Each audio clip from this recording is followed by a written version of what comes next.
If you look at all business industries, and this is probably some empathy for your entrepreneur dentists out there and every dentist owner, but if you look at a factory, the reality is there's kind of humans at the top, but then it turns into like robot manufacturing, and the product itself is a tangible item. If you go to a service industry, like your lawyers, accountants, etc., you've got people at the top, you got people producing, but then it's a tax return, it's an estate plan, etc. It's only healthcare that you have humans at the top, humans delivering the service, and humans are the product. All right, welcome back to the Dental Economist Show with me, Mike Huffaker. Before we dive in today, just a quick reminder, if you're enjoying the show, be sure to like, subscribe, leave a review. Your support means a lot, and it helps us bring insights to growth-minded dental professionals everywhere. Today, I am very excited to welcome Emmet Scott, a leading voice in dental entrepreneurship and in the dental industry as a whole. Emmet is the CEO of the Dentist Entrepreneur Organization, better known as DEO, co-founder of Community Dental Partners, host of the DEO Growth Secrets podcast, and author of the best-selling book, DSO Secrets, The Ultimate Guide to Building Your Dental Empire. So involved in just a few things. Emmet, super excited to have you on the show. How is everything going? It's going awesome. Great to be here. And man, love the dental industry. As you were reading through that, I was thinking back, this all started because my best friend from the age of 2, who's a dentist, said, I'm an associate. I'd like to open up my own practice. Do you think you could help me out? And I was like, sure, happy to. At the time, I had a radio show called The Entrepreneur Life. And I was just helping entrepreneurs scale to the executive level. I realized like there was a ton of resources out there to be an entrepreneur, but not a lot to be an executive. Anyway, long story short, that's what sucked me in. And 70 practices later, 150 million in revenue. we had gone a little bit deeper into dental than I think I was, or he was imagining when we first set out. So no, that's awesome. Let's talk about that a little bit more, actually. So when was that? That was 2010. Okay. And he just really wanted to open his first practice. He was a great clinician. He has 7 kids, fluent in Spanish. And so he was in Texas, and he really wanted to help and had been serving in like the pediatric Medicaid market. And so that's where he started. When I first looked at dentistry, from the eyes of like a consumer, I'm like, hey, just so you know, like everyone hates your industry. Like we literally have terms in English when we're describing pain in our life. We say it's like getting a root canal. It's like pulling teeth. Like we use your industry to say that our life sucks, And so I said, marketing wise, this is not like people lining up for iPhones. If you really want to do this, like I would do it kind of different than everyone else. So we ended up doing a practice where we put a movie theater and a play gym right in the front. We built it all around this mascot, Charlie the Chipmunk. This tall. By the way, since I have like 6 kids, he has 7. We were able to use them as like our focus group, and like the boys really liked dragons, but we were imagining like 7-foot dragon coming out. Like that wouldn't be good. The girls loved bunnies, and we're like, the boys are going to beat up the bunny. And so chipmunks, for whatever, was like this perfect gender neutral. And then we made him a wizard and stuff. We built the whole practice so that it had like this whole story theme. We actually had an artist come in. Now, once we started scaling, we had wallpaper made that did it, but she hand painted like the whole story of Charlie the Chipmunk in each operatory. And we had it where the kids got called back as prince or princess. They got gold coins along the way. And then at the end, we crowned them for their bravery in dentistry. And they got, do you have any money? And they got to spend their money. They got a balloon, a sticker, all this stuff. And I just marketed the heck out of it to like local radio, like we're doing dentistry differently. Anyway, we had 1,000 patients the first 3 weeks. So we were just like off to the races, and might be onto something there. Yeah. So I was like, hey, we should do a second one. And he's like, I don't know how to do that. And I was like, well, that I know how to do. I don't know how to do the clinical. Can you scale the clinical? So anyway, that's really how it got born. And like in 9 months, we had 3 locations, all doing like $4 or $5 million. So it was like, okay, wow. It was at that point, I'll just real quick, I did say, hey, do you know what these DSOs are? Because I hear they're really evil. This is 2010. I hear they're really evil, and I want to make sure we don't do that. You know? That's right. That's right. And so that was kind of an interesting moment where I had to like dig in. I'm like it on paper, when I say dental support organization, I think that's what I'm doing with you, but I don't want to do it the evil way. So I actually started a podcast because I had a radio show. So I thought it would be an interesting one called DSO Secrets. I'll just tell you, Mike, the only reason was number one, so I could share what I was doing to see if I was doing anything wrong. And then number two, it allowed me to interview people. So kind of like this, like you can call anybody and like, hey, you want to be on my podcast? So I was like, hey, do you want to? And I just started interviewing like large DSOs, small ones, individual dentists, people in the marketplace. I mean, anything I could, mostly to just figure out like what's the right way to do this. I did realize like it matters about like what culture you build and autonomy of the clinicians and all that stuff. So there was a right way to do it. But, and then I ended up taking all that info and kind of put it in a book called DSO Secrets. Anyway, that's how I got into it all. So just trying to figure it out, you know? So you got to pressure test your ideas through conversations on the podcast and to some degree, what were some of the things that were surprising to you that you maybe thought were the right way of doing things that ended up being the wrong way? Well, right out of the gate, I was really interested in why clinicians were so concerned. Because again, dental support organization sounds like taking care of kittens. Like it doesn't sound evil on its own. So in interviewing people, what I found was there was this tension that was really interesting between autonomy and mentorship. So on one side, the clinician would say, I really want to make sure I have autonomy, which makes sense. Like, I don't want my heart surgeon to be told whether they should be doing surgery on me or not. You know, like I want them to have autonomy. On the other side, though, clinicians really wanted mentorship. They didn't want to be on their own. They wanted to be with other clinicians and working with them along the way. So I think I quickly realized, like, if you can strike that balance, if you can be really clear too up front of like, hey, here's the standard of care driven by our clinicians. Do you want to be a part of that or do you not? Like if you're doing pediatric, you can't have a dentist who takes 3 hours to do a fill. You know, I mean, it's just, so it's like there is a standard of care. It just has to be driven by a clinical leader. And so that was number one that I thought, okay, that's how you thread that needle. You have clinical leadership. You're really clear upfront on what's best for the patient, and you provide mentorship to the doctors, and they can opt in and opt out. The other thing that I uncovered quickly is there was a misconception that private equity was coming in and like taking over dental practices. I still hear this today. The interesting part is that's not at all what's really happening. What's happening is entrepreneurial dentists are trying to figure out how to have a bigger impact. They run out of money from banks. They need private equity. And what I realized was dentists are very in control of this. Like this idea that the dentist is a victim of it at all just isn't true. That might not be popular, but if you double click on everything, and I like that story actually better because I don't like thinking of dentists as victims. I don't think they are. I don't think you go through 8 years of schooling, become a clinician, and then somehow you're an idiot and you're being, bedoozled by everyone. I just didn't find that to be true. And so I found that anyone who kind of ran with that story and, for a short time, ADA kind of ran with that story. It did not play out well because the entrepreneur dentists felt ostracized. And so I was actually ADSO president right during COVID, did a lot of outreach with ADA. And I think we're very much on the same page. Like they want to support entrepreneurial dentists and so forth. But I think those are a couple things that were like ahas for me. And at the end of the day, what's really cool about this whole thing, like with what's happening in the industry, it really is choose your own adventure for dentists. Like they get to choose whether to do something on their own, whether to go with one of these DSOs. And there's so many different support. I mean, there's name changes like I'm a DPO, I'm a DMO, I'm a DIO, I'm an invisible DSO, right?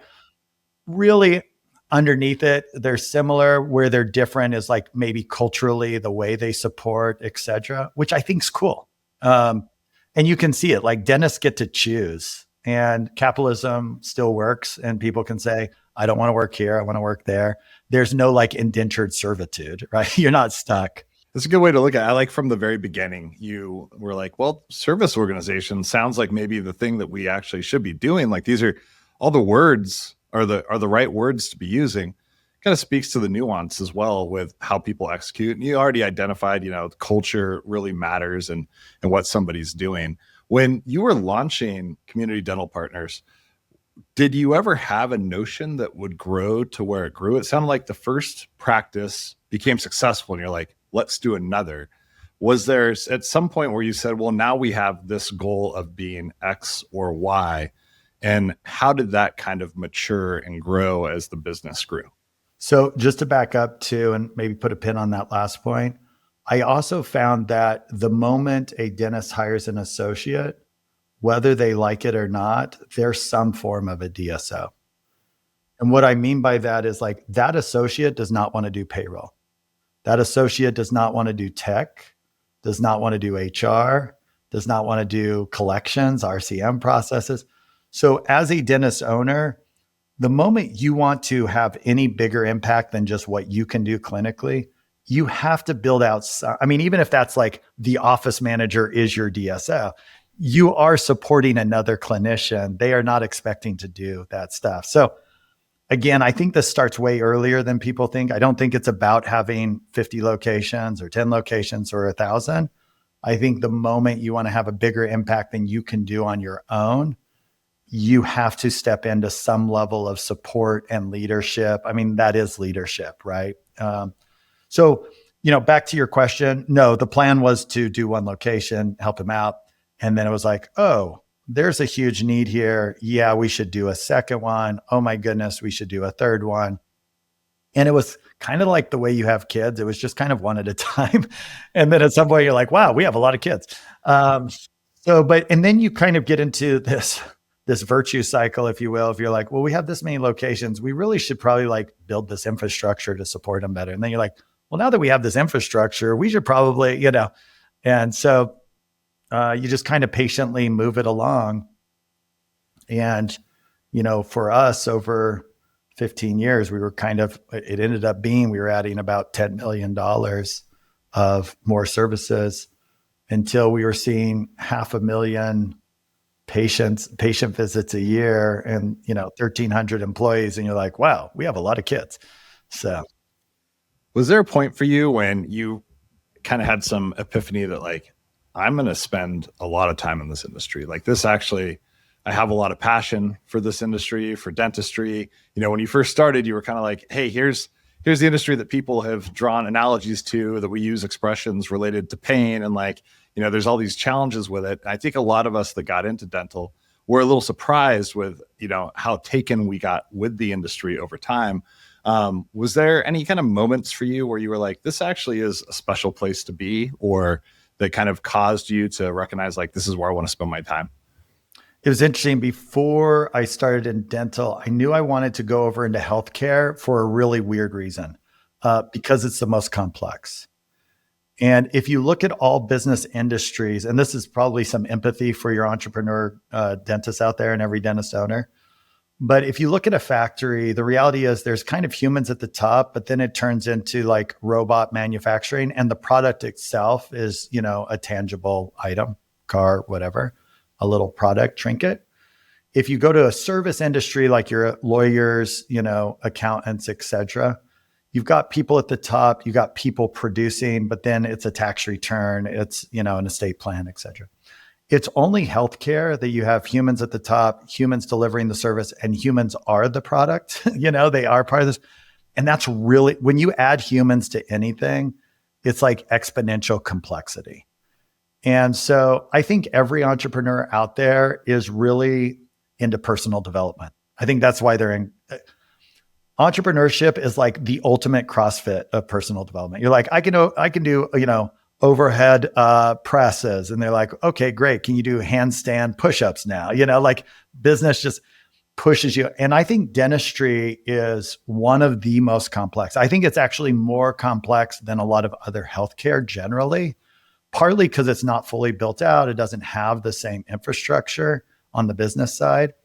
And so, I have a lot of empathy and a lot of respect for entrepreneur dentists and their teams, because what they're doing and the impact they're trying to have is complex. And there's a lot of moving parts. Like when someone says, I want to get out of the chair, they think of that like a light switch, like I'm in the chair, I want to get out.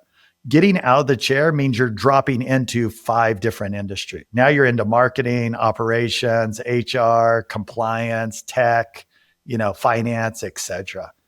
And so it's kind of frying pan into the fire. Now, before you got into dental, you said you were coaching entrepreneurs just in another space. Then your friend calls, you launch Community Dental Partners, becomes this huge success, and you found your way still to coaching and helping others. How do you think about your time as being an operator, and you're still an operator with the DEO, and how does that kind of resonate with what you have internally, which seems to be a drive to teach and mentor and coach others? Yeah, I think all entrepreneurs kind of get to that point where they realize the job of leadership is how well you can influence another human being. Like you can only do so much. I mean, if there's a skill set that's kind of the meta skill that all of us are learning, it is how do we influence each other to do well, to do good. And in the beginning as an entrepreneur, if you kind of look at the stages of growth, and we can kind of get into how DEO thinks about this as well, but everyone starts off as some kind of professional or technician, whether it's in construction industry or a dentist, it's the same. If you're really good at that, customers come to you like, wow, you're really good at this, right? And then what ends up happening is you're like, oh, well, maybe I should have a business around this, or maybe I should expand my business. And you kind of start stepping into this entrepreneurial world where you're working really hard. You're really smart. You're kind of the smartest one in the room. And it's a hub and spoke system where everyone's kind of coming to you. And it's kind of cool because like this need to be needed is really high, and a lot of dopamine hits, a lot of like problem solve. And so that's cool. It develops you quite a bit. And then it starts breaking down. Because if you're good at that, the world rewards you with like more humans to manage, And then you realize like that entrepreneur skill set isn't good enough. And you actually have to move so you went from like clinician to entrepreneur. And now you have to move from entrepreneur to executive. And that's a big jump. There's 3 things that I found to make that jump. Number 1, your understanding of financials has to go up exponentially. It's amazing how many dentists who come into DEO, I'd say the majority, if not all, come in and they're running a multi-million-dollar business at this point. I mean, if you're doing $1 million, $2 million single practice, or you're one of our groups that's doing 10, 50 million. And you say to them, awesome, let's pull up your financials. Well, my accountant's busy right now doing tax returns, which by the way, accountants make so much money off tax returns, they usually aren't a good place to have your books done. Okay. Because they're always going to be delayed. So getting your financials done accurately is a really big deal for us.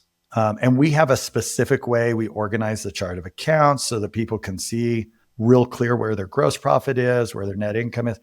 That part gives you so much capability and leverage. I think because we took so much risk as an entrepreneur, we actually think we have to stay in this place of risk and work off of our intuition. And it's not true. Business growth actually becomes very mathematical after you've taken that initial risk. Even if you're just a single practice, you can mathematically scale from there. But most people are stressed out because they don't have the data they need to make the decision. They're still trying to do it off the entrepreneur way of gut. And they're like, can I give a raise? How do I do bonuses? Or they'll layer in like a KPI solution, your dental intels, your Jarvis, your practice by number, whatever. And they're in a place what I call KPI delusion, where it's like they have the KPI, but it actually doesn't tie to a P&L anywhere. So it's like they hit green, I gave them a bonus, I'm still losing money. Like you see this interesting cycle there. So the number 1 skill set we teach is how do I organize? How do I read my P&L so I can lower the stress? At that moment, boom, stress goes down because everything becomes logical. Number two, you have to organize your projects. So as an entrepreneur, like I see a problem, I fix a problem, see a problem, fix a problem. It does not work on scale. So I have a little acronym that I teach, which is called iDOPE. Like not I actually dope, but iDOPE. So I is every one of your ideas, everything you see as a problem or opportunity needs to be documented, then organized, i.e. scoped out. So if I say, hey, I really need to fix my website. Do I mean like I need to put online scheduling or like rebranding? What do I mean by that? So organized and then prioritize. That by far is the most critical part. So most entrepreneurs who are overwhelmed right now, if you ask them, so what do you have going on? They just blah, blah, blah, blah, blah, blah, blah, blah. Yeah, so much. That's not using constraint theory. The best CEOs and all the studies by McKinsey, Bain, et cetera, have one skill set they do really well. They make investments. So they know the ROI and they go, yes, as a company, we could be doing these 400 things. We're going to do these two well because they have the highest return on investment. You can do that on a single practice. You just have to be organized. So iDOPE, every idea needs to be documented, organized, prioritized, then executed on. Most entrepreneurs go idea, execute, burn out their team, increase turnover, feel like, man, I'm talking about this stuff all the time. No one's really doing it. All of that cultural issues is entrepreneurial energy. And it's like, it got me here, but it just won't get me to the next level. So it becomes a mechanism for you to ruthlessly prioritize the 20% that really drive your business. Yeah. When someone says like, I want to do strategic planning, most of the time as entrepreneurs, we think of that as like innovation. Like, I got these cool ideas. I want to do strategic planning. I'm going to come up with the next iPhone. The best executives strategic planning is, no, we have tons of ideas. Strategic is prioritize those ideas. So which ones are we actually going to kill or not do or let the fire burn? That takes a lot more maturity. Like my AR suck, but we're not going to work on that right now because this is more important. Like that's a lot harder to do. It just happens to work better. I also appreciate, I was looking through some of your podcast library before we had this call. And I think it was maybe your podcast 15, 20, maybe 25, but it was about iDOPE. And so, you've found a framework that's super effective and a way of communicating and to help others also implement it.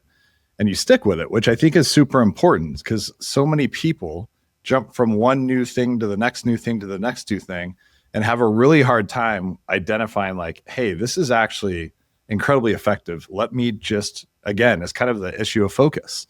Let me focus on this, which I know works.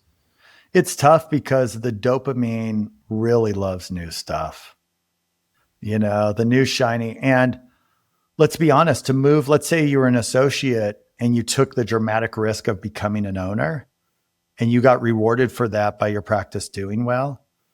You've kind of hardwired now this thing of, oh, I just need to keep taking dramatic risks, right? Like, oh, if this isn't working, I know what I should do. I'll add 6 specialties to the group, or whatever, versus like, oh, well, maybe I need to like operationally just get better. Maybe I need to be a little more patient. Maybe I need to articulate better with my team, which by the way, that's number 3 is being able to lead others is its own skill set.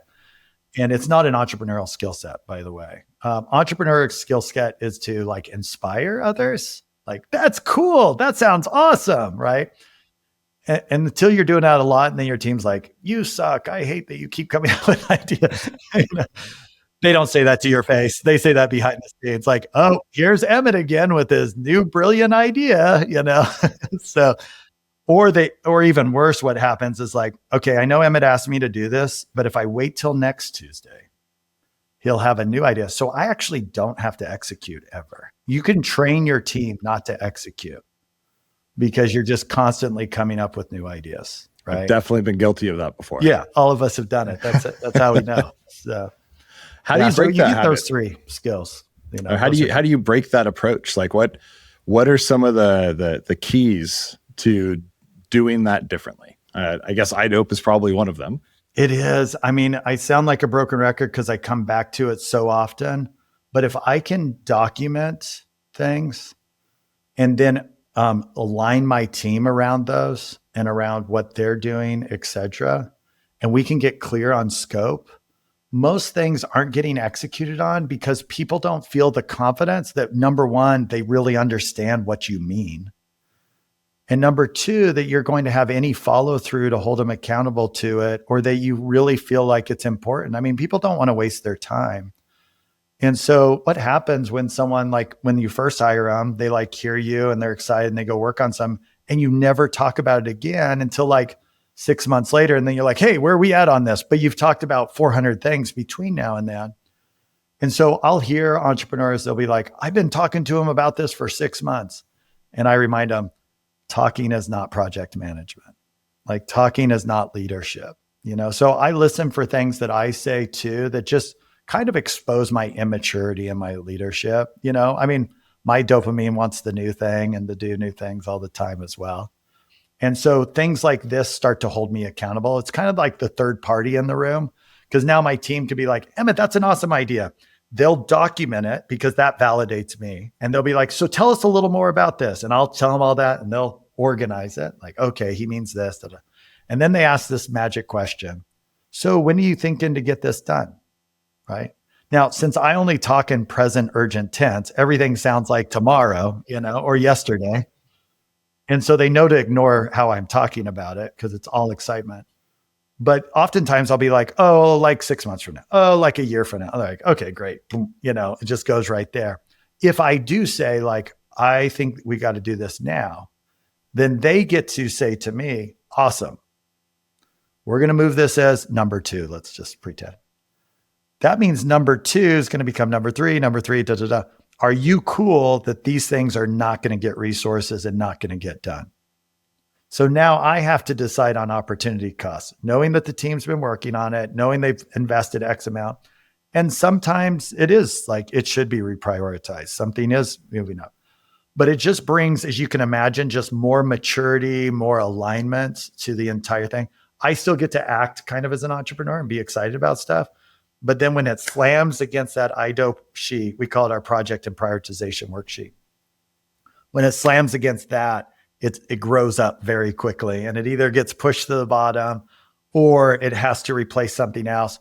And guess what? The team's actually cool with me replacing stuff as long as I'm not going to come back and be like, so where are we at on this? They're like, I won't do that because they've already held me accountable that thing's getting dropped and all the time and resources they put into that. I don't think we realize how much labor we waste. And I think once you kind of have the aha, like how much your fun dopamine ideas are wasting dollar amounts, it's kind of like you're building a red car and like halfway through, you're like, never mind, let's go yellow trucks. And then you're like, never mind, let's go blue motorcycles. If you could see the storage unit of all your half done stuff that your team has like tried to work on, you quickly start going, yeah, I'm going to take one thing at a time here. Yeah. I'm going to steal talking is not project management because that one hits home as well. It's so easy to sit there and go like, how did this person, why are they not executing on the things that we've talked about so much without providing any direction, guidance, accountability, and, you know, clear expectation setting to go along with that. So I think that's a brilliant way of thinking about it that I think we definitely get caught up on. Now let's talk about DEO a little bit. What is the ideal profile of somebody that would get the most benefit out of a DEO event or joining the DEO? Yeah. So let me talk a little bit about what the platform is, kind of where it came from and where it's evolved to. So, you know, during actually those early years where there really wasn't a home for entrepreneur dentists, you know, you had frankly ADA on one side and ADSO is kind of the big guys, you know, so there really wasn't a place. DEO kind of came from that. Jake Poole started to put these communities together of entrepreneurs.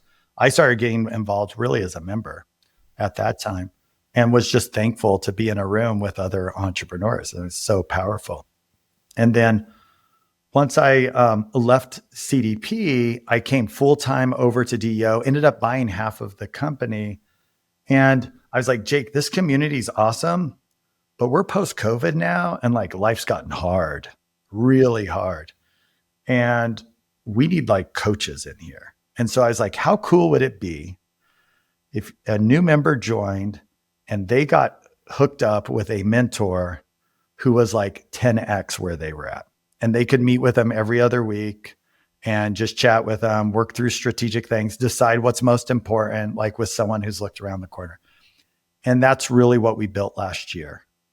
And it's been amazing. Our members have loved it. And it's also allowed us to grow. We're growing at 3 times the rate we were previously. So now we have 400 organizations representing almost $3 billion in revenue between everybody, and about 1,600 locations between each of them.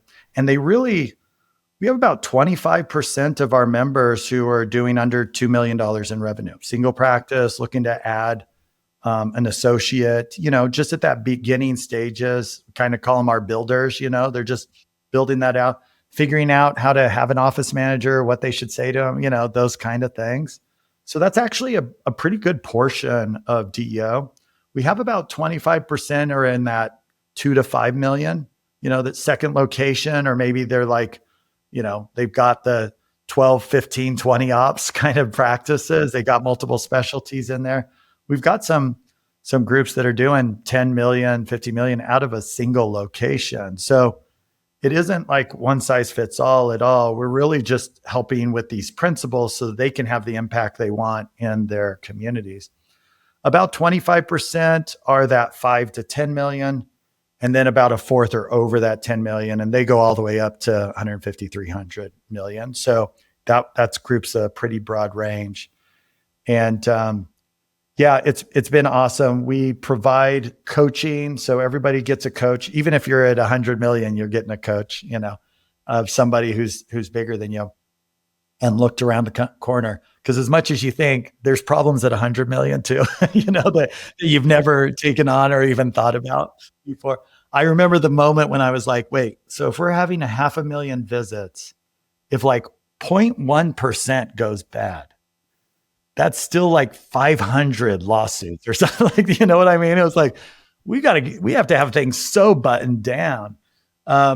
So anyway, so everybody gets a coach, mentor, and then you get access to our community, which we've been on WhatsApp, and we actually just moved over to our own DEO app now, our own platform. And it's got incredible spaces in there. People are loading content all the time. The thing that I think makes DEO really unique is we don't feel like we're competing against each other. We feel like we're competing against like the rest of the world, the macroeconomic issues. 50% of people don't even go to the dentist. So like if we could just solve that, we'd double the entire industry, right? I think what makes DEO unique is you've got these very ambitious individuals who are super vulnerable, which is a weird combo.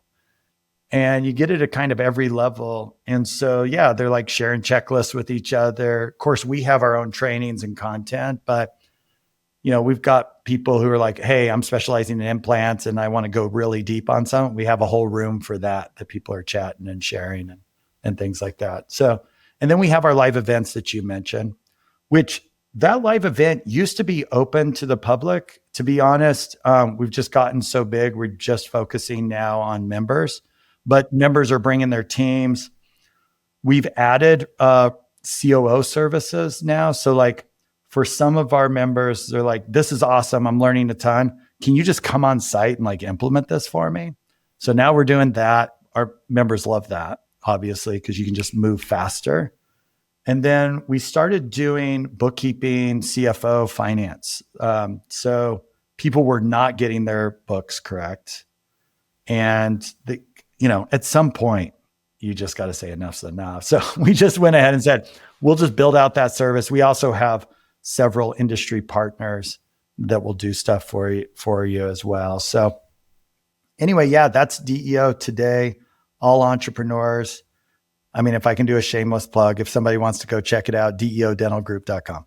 And you can talk to one of our team members to see if it's a right fit for you. But I'd say if you're trying to do something bigger than you feel like you can do on your own, like if you'd like to be part of a community or like to have somebody help you out, we're month to month too. Like there's no contract. So it's like, if you ever want to quit, you just quit, everything we do is month to month. So it's like, we have to bring value all the time as entrepreneurs. Right.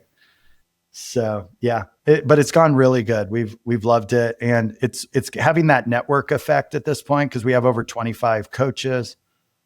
We have some that are just amazing at treatment coordination. We have some who understand the finance deeply, operations. We have a hygienist who was, she was VP of ops, and they went from 4 locations to 200. Like, you just get to chat with her and say, how did you do that? So yeah, some cool stuff. Yeah. So it's a community that offers coaching, mentorship, and is full of like-minded individuals. So there's just the ability to really kind of share amongst themselves, as well as receive all this benefit with these different kind of functional specific services that are also offered as part of the membership. I love the app idea. It's cool. What kind of went into having you all decide that you were going to take that path versus use one of the third-party apps that were just kind of publicly available? Well, we started with Facebook way back, and that worked really well for a while until it didn't. And then we went to WhatsApp and just started creating all these communities in WhatsApp. And that's where we actually currently are. And then just this month, like actually just a week ago, we have been working on building out our own app. We just wanted a place where everything was centralized on a mobile device, and you could watch videos and stuff while you were working out at the gym rather than having to, go to all these different places. So just making it so much easier. Also on a lot of those platforms, you can't see the member, like you can see phone numbers and stuff, but now with our app, like someone can fill out like, here's where I'm at. And it's got AI built into it where it will match up members. Like it gives you this nice visual of like, here's who's around you. Here's who's doing similar specialties as you. And you can just chat with each other. We do a lot of like meetups, virtual meetups. So we'll do one just around marketing or just around, like I said, implants, pedo, the Texas group, the California group, whatever. And so with the app, we can just drop the meetup link right there. People can jump on, chat with each other that night or whatever else. So just so much easier. The other thing that's included in your membership is your whole team, your team leadership. I wouldn't have your whole team, but they can come to our Thursday training sessions for teams. And it's just open office hour with our COO coaches. And so they can be like, hey, I got this HR issue. Hey, I've got this front desk checklist issue, And then in the app, your team can go in there and chat with them too. So yeah, we're just thinking through all the problems we all have and like, so how do we solve that? How do we solve that? I would imagine then with the group as it's comprised with your members today, they span a lot of different practice sizes, practice specialties. So probably also many different goals. Is there, we talked about at the very beginning, the Dental Service Organization or DSO. Are there folks that kind of come in with an intent where they're like, we actually want to be a scaler and grow large, where others are like, hey, look, we want to build a really great practice that's local, community driven, maybe 3 or 4 practice. We're not seeking to be, the next Heartland. But we just want, and do you have kind of a blend of both, or is there a predominant kind of desire to be one or the other, within the organization? Total blend for sure. And the interesting part is the underlying principles are actually the same, because if you say, I just really want to have a huge impact in my community, usually you're like, and I need to hire another associate, right? So if we go back to what I said at the beginning, like you're basically a DSO at that point, because you're like, how do I attract an associate? How do I make sure that they stay and we don't have turnover? And how's the payroll and the incentives going to work around this? And now my team got a little bit bigger because I have an associate. And if you're good at that, you get a second associate. By the way, one of our sayings in DEO is 2 doctors makes more money than 2 locations, right? So if you go through the math on this, on the P&L, at the end of the day, every new doctor adds about 50% profitability falls to the bottom line. So when we organize like their cost of goods section versus their fixed cost section, so we're actually really big. If someone says, I want 10 locations and they're at 2, we're going to take them through our profitability stages. And you go from launching profits where you're not making money to optimizing profits. So we're going to look at their 2 locations first and make sure we've optimized those and done all the duplication of associates, hygiene we need to there as much as possible. Because that profitability, that efficiency, 1, it's just better for the community. But 2, it'll drive more cash flow for you to be able to scale. We do have members who come in, and I'm sure you have friends like this, who like they've opened up 4 or 5, 1 or 2 are funding the rest of them, right? And it's spread thin. And so sometimes we're helping them sell off the ones that aren't working and get more right size, because at the end of the day, this isn't like a chest pound, how many locations, right? I mean, if we really want to take it from an entrepreneur executive perspective, the 5th stage of our profit stages is passive profits. You don't have passive profits by having a bunch of locations that are breaking even and sucking up all your time and have high turnover. And, so we're interested in building out the quality of each one and helping them avoid a lot of mistakes we've already done. Like, I'm just going to add ortho. It'll be easy. Those kind of things we can help them navigate. Like, if you're going to do it, here's how you have to do it. And maybe you shouldn't. So it's really about laying or building a strong foundation and ensuring that you can build on top of that. I'd be curious, this is kind of an aside question, but I know you've seen organizations formed in a variety of different ways. And there's lots of different structures that people in the industry pursue. I've been seeing more and more kind of either interest or even, formulations of kind of an associated group of doctors. There might be 4 or 5 that are kind of in the same area that kind of want to become under the same sort of umbrella and almost create their own group where they were all kind of independent before, almost in a way where they do things as like a democracy. And I'm just kind of curious, like, what's your perspective on that approach? Do you believe that it can be successful, or are there kind of pitfalls that you should watch out for if you were going to kind of pursue that route? And have you heard people kind of discussing that within the organization? Yeah, whether you're going to join with somebody else, add an associate, start a DSO, you have to ask yourself, what problem am I trying to solve, or what opportunity am I trying to capture here? I think where those don't work, and they actually did in the past, where they don't work today is the thought process, whether people articulate this, is if we can kind of just duct tape and bail wire ourselves together, maybe some sucker PE firm will pay a bunch of money for us. And it kind of did play out sometimes. And, dentists are very worried about PE firms taking advantage of them. I would say there's more dentists who've taken advantage of PE firms than the other way around. And because the dentists are in the control seat here and the power. So I think if your thought is what if we just all got together and then maybe we could go raise some money? I don't think that's playing out anymore. I think that you have to decide what problem are we solving all getting together? Because now I got a bunch of humans in the room that all have to make a decision. Who's going to lead? Where are we going to standardize this? No one's going to buy just a group of guys and gals who got together.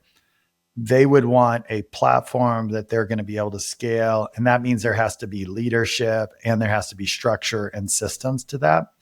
So I say if somebody's really interested in, and that's what they're trying to achieve, then that's great, but it's going to be a heavy lift. If they're looking to what if we got together and we were able to purchase things cheaper? There's a simpler path for that now. So with GPOs, DEO, you can imagine when you have members, 3 billion in revenue, we can negotiate for those members now in a way that no one, just join DEO and we'll get you the better pricing, so you don't even have to do that complexity anymore. And the things you can negotiate at size is incredible. It does make immediately, like our whole goal is when someone joins DEO, can we just pay for their entire membership and then get everything else for free just because of the savings that they're getting, off of those things. So no, I think it's well said. The diligence as well that I think private equity will be performing on potential investments is probably going to continue to the bar will continue to raise to a higher level because of some of the challenges that have taken place over the past 3 or 4 years, where some of these platforms didn't return the return on investment that the groups initially thought that they would. So, well, and everyone's getting heavily educated post-COVID because we always said dentistry was recession-proof.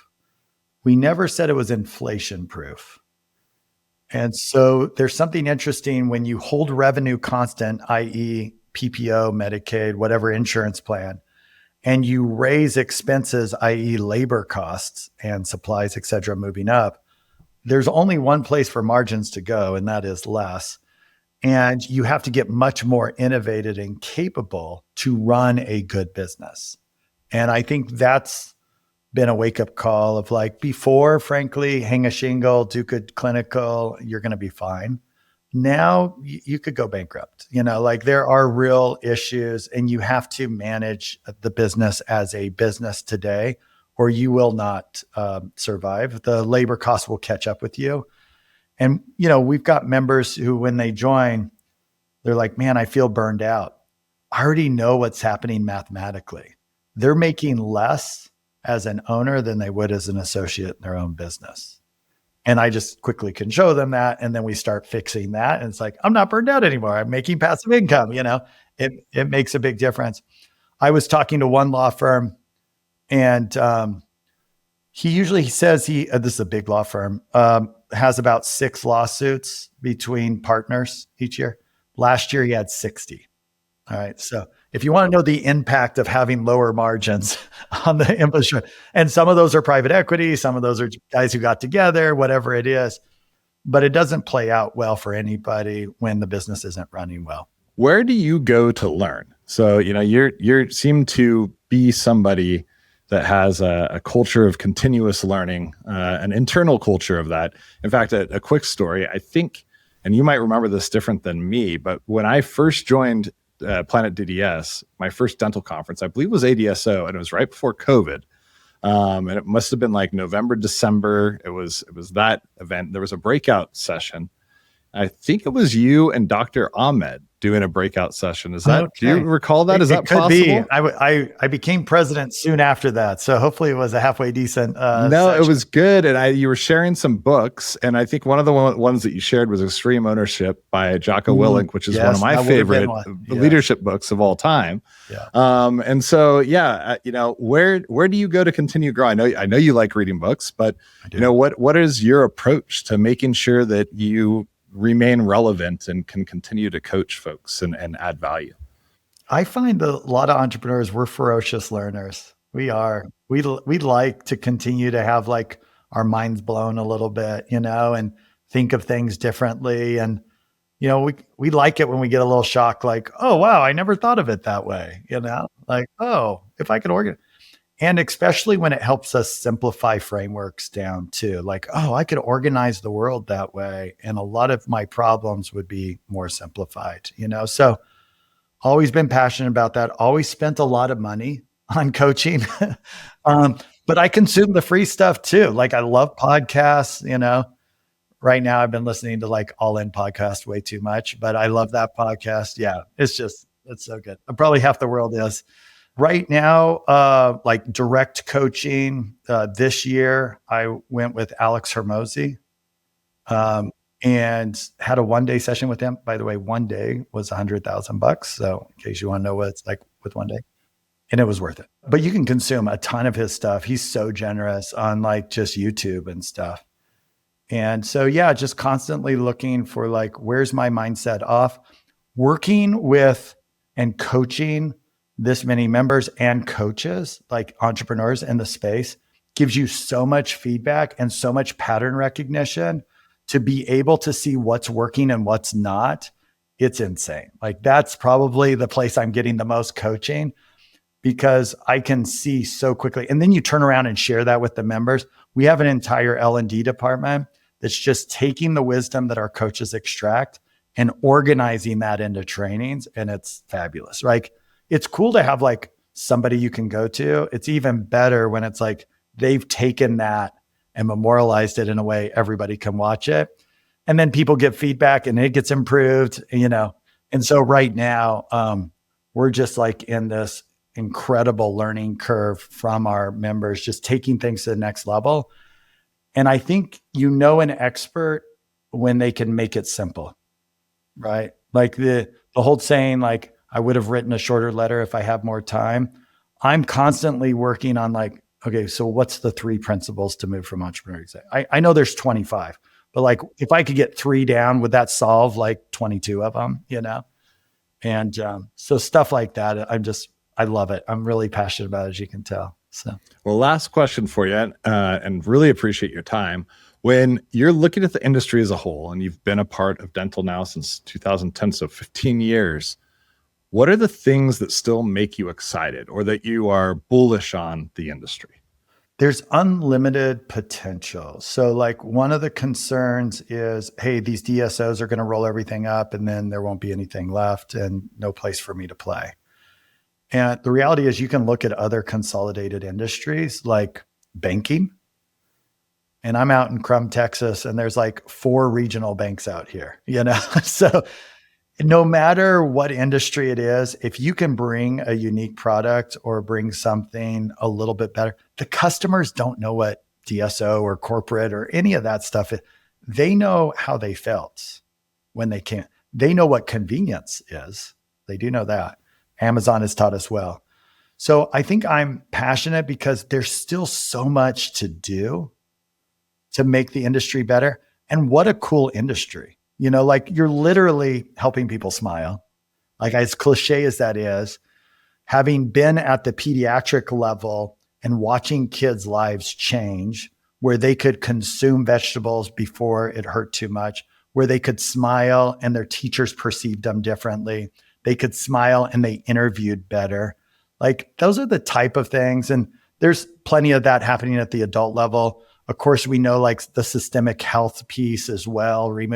So like, it's not only an interesting business that's very complicated to figure out. And so that's engaging, but like the end product is amazing for the human race. Right. And the reality is as long as we still have humans consuming carbohydrates, we're going to have a need here. And then there's the aesthetic component and everything else. So it makes me excited. And then to work with entrepreneurs, I am very empathetic that most of the world thinks that dentists are rich and life's easy for them and nothing hard is going on.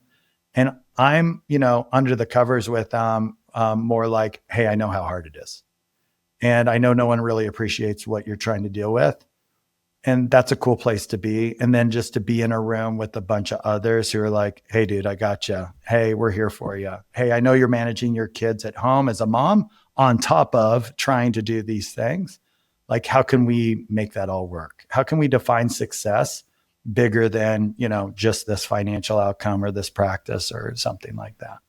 Emmet, where can people find yourself, the DEO? When's the next event?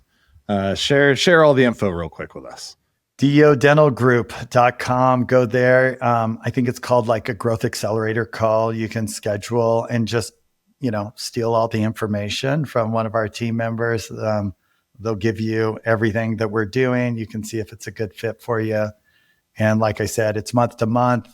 We even give like a 90-day back guarantee. So like, if you're like, oh, this isn't for me, give you all your money back. So we try to make it as low risk. Like we need to bring value. Our next event is June 12th through the 14th. So if you join now, you can come to that event. We're going to be focusing a lot around labor and what is the right labor codes for practice sizes, like how many of front desk and what should my costs be and so forth. And then pay bands and pathways. So like if I have a front desk person and they've been, what is the right dollar amounts I'm supposed to be paying for these different positions? So we're going to do a lot about that around that. You're going to break out in your masterminds with your tribe coach, which is always so cool. If you bring team, they get to break out with the fractional COO coaches. Ryan Leakes, who, if you look him up on Instagram, he wrote a book on how to deal with complicated people. He's our keynote speaker, which is awesome. We're doing a breakout just with our AI partners, just around what's happening with AI within dental. That's actually a pre-event workshop that you get. So yeah, all of this is included. You get a free, if you're a member, you get a free ticket to the event. And then you can bring as many team as you want. We just try to cover costs on that. So awesome. Very cool. Thank you so much for joining. Really enjoyed the conversation. Thank you so much, Mike. The Dental Economist Show is brought to you by Planet DDS. To find out more about how cloud-based dental software by Planet DDS helps unleash dentists and their staff to focus on patient care, visit www.planetdds.com. Stay tuned for upcoming episodes by following wherever you listen to podcasts. Thanks for listening.